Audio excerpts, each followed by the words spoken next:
kebenaran dan keimanan. Dengan kata-kata yang lugas dan agak angkuh, ia menulis, "Aku ingin berbicara dengan orang paling pandai di negerimu.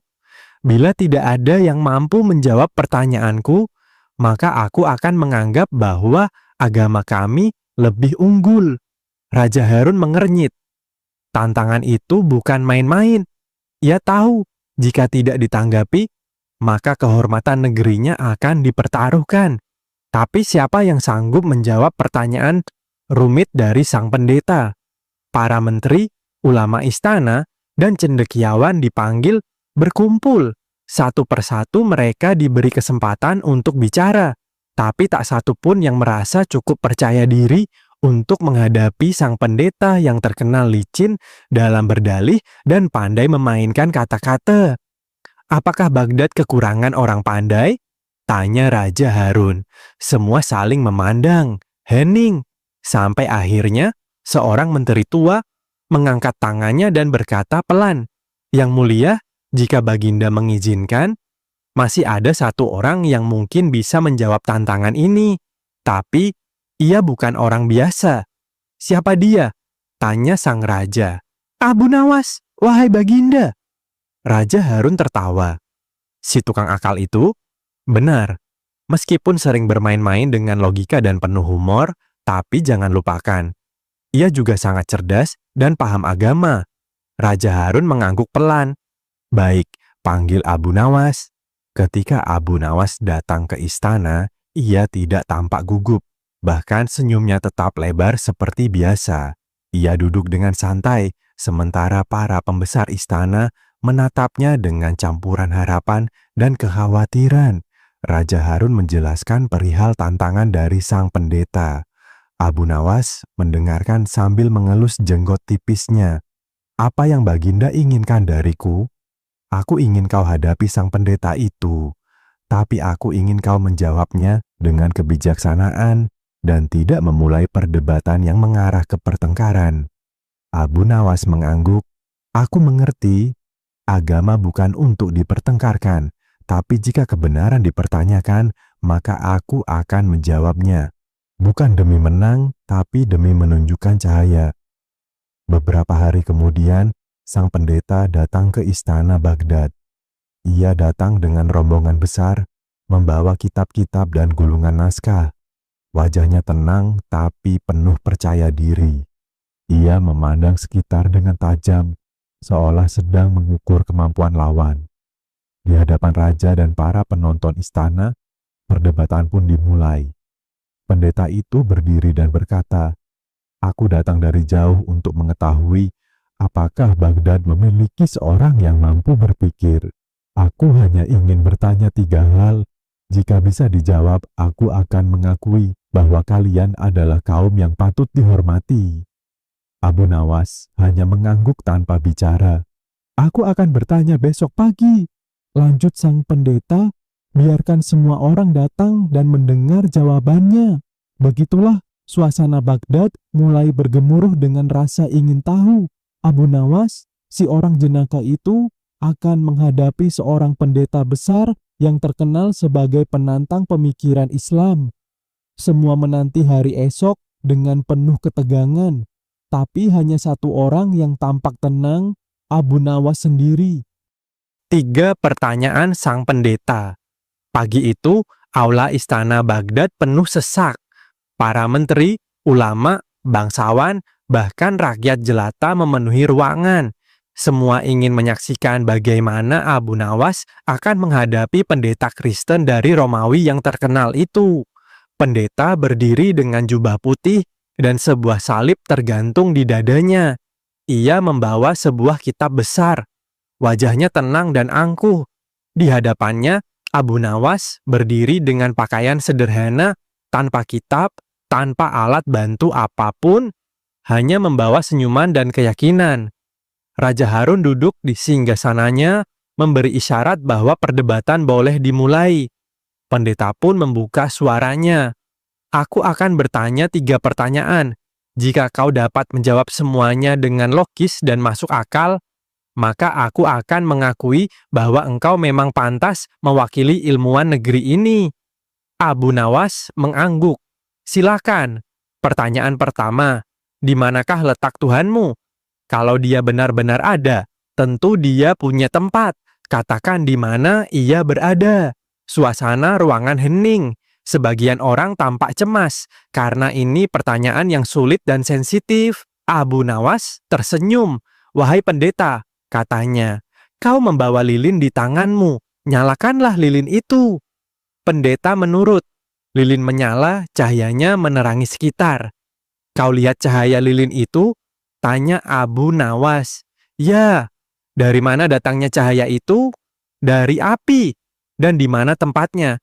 Bisa kau tunjukkan letak pastinya? Pendeta mulai menyipitkan mata. Ia tak menjawab. Abu Nawas melanjutkan. Cahaya itu menyebar ke segala arah, tapi kau tidak bisa menunjukkan satu titik tempat ia bersemayam. Begitulah dengan Tuhan kami. Dia hadir, tapi tidak terikat oleh ruang. Dia dekat, tapi tidak terlihat. Wujudnya tidak terbatas oleh tempat, karena dialah pencipta tempat. Pendeta terdiam. Para hadirin berbisik kagum. Pertanyaan kedua, jika Tuhanmu memang satu, mengapa begitu banyak agama? Mengapa tidak satu saja sejak awal agar manusia tidak bingung? Abu Nawas tertawa kecil. Itu seperti bertanya, jika manusia satu, mengapa ada banyak bahasa, banyak warna kulit, dan banyak kebudayaan? Bukankah semuanya tetap ciptaan yang satu? Ia melanjutkan, agama datang sesuai zaman, sesuai umat, sesuai kebutuhan, tapi intinya satu, mengajak manusia menyembah Tuhan dan hidup dengan kebaikan. Tuhan memberikan petunjuk dalam berbagai bentuk agar manusia berpikir dan memilih kebenaran dengan sadar. Pendeta mengernyit. Jawaban Abu Nawas tidak hanya cerdas, tapi juga menyentuh logika dan nurani. Pertanyaan ketiga, kalau Tuhan itu Maha Kuasa dan Maha Pengasih, mengapa Ia menciptakan neraka? Abu Nawas menghela napas, lalu bertanya, Pendeta, apakah di negerimu ada penjara? Tentu ada. Mengapa kalian membangun penjara, padahal kau juga punya pengadilan dan hukum? Itu untuk keadilan, agar yang jahat tidak merusak yang baik. Begitulah dengan Tuhan kami. Neraka bukan untuk menunjukkan kekejaman, tapi keadilan. Surga untuk mereka yang taat dan berbuat baik, dan neraka untuk mereka yang menolak kebaikan dan menebar kerusakan. Tuhan Maha Pengasih, tapi Dia juga Maha Adil. Hening. Kali ini, pendeta tidak segera menjawab. Ia menunduk seakan merenung. Beberapa saat kemudian, pendeta berdiri. Ia memandang Abu Nawas dengan tatapan baru. Bukan lagi penuh tantangan, tapi hormat. Jawabanmu bukan hanya cerdas, tapi mengandung kebenaran yang dalam. Aku datang ke sini dengan niat menguji, tapi ternyata aku yang diuji oleh cahaya hikmah. Raja Harun tersenyum puas. Tepuk tangan menggema dari seluruh penjuru ruangan, tapi belum selesai sampai di sana. Pendeta itu berkata lagi, tapi aku punya satu pertanyaan terakhir yang tidak tercatat dalam suratku. Dan ini pertanyaan pribadi. Raja mengizinkan. Wahai Abu Nawas, ujar pendeta, apa bukti nyata bahwa Tuhanmu hidup dan mengatur segalanya?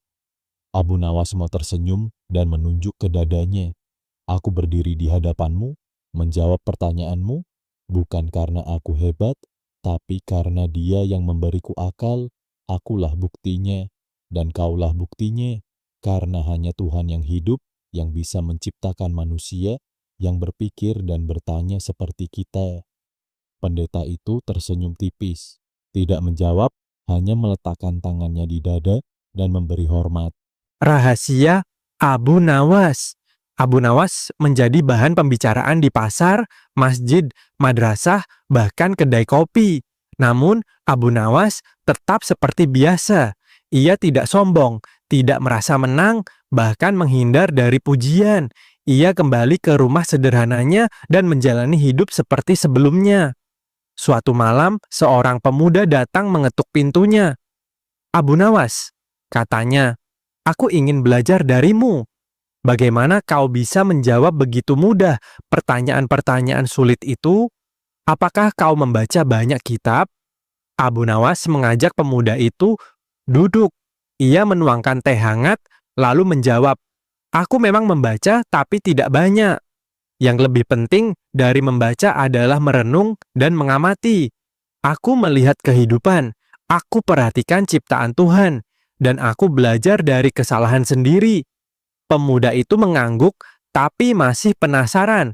"Tapi, bagaimana kau bisa bicara dengan yakin seolah Tuhan benar-benar bersamamu?"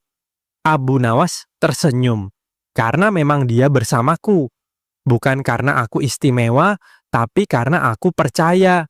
Orang yang meyakini kebenaran akan bicara dengan kekuatan, tapi orang yang hanya menghafal tanpa iman akan goyah ketika ditanya. Jadi rahasianya adalah keyakinan, keyakinan ditambah akal dan kerendahan hati. Jangan merasa paling tahu. Bahkan saat berdebat, aku tidak ingin menang. Aku hanya ingin kebenaran muncul." Pemuda itu terdiam lama. Ia menatap wajah Abu Nawas yang penuh ketenangan. Malam itu, ia pulang membawa lebih dari sekadar pelajaran logika. Ia membawa semangat untuk mencari kebenaran, bukan untuk berdebat, tapi untuk menjadi manusia yang lebih baik. Sementara itu, sang pendeta kembali ke negerinya, namun hati dan pikirannya tidak lagi sama. Konon, ia tak lagi menjadi pendebat. Ia lebih banyak menghabiskan waktu untuk merenung dan mengajarkan cinta serta kedamaian. Dan nama Abu Nawas terus dikenang, bukan hanya karena kecerdasannya, tapi karena caranya menunjukkan bahwa kebenaran tidak selalu harus dibuktikan dengan teriakan.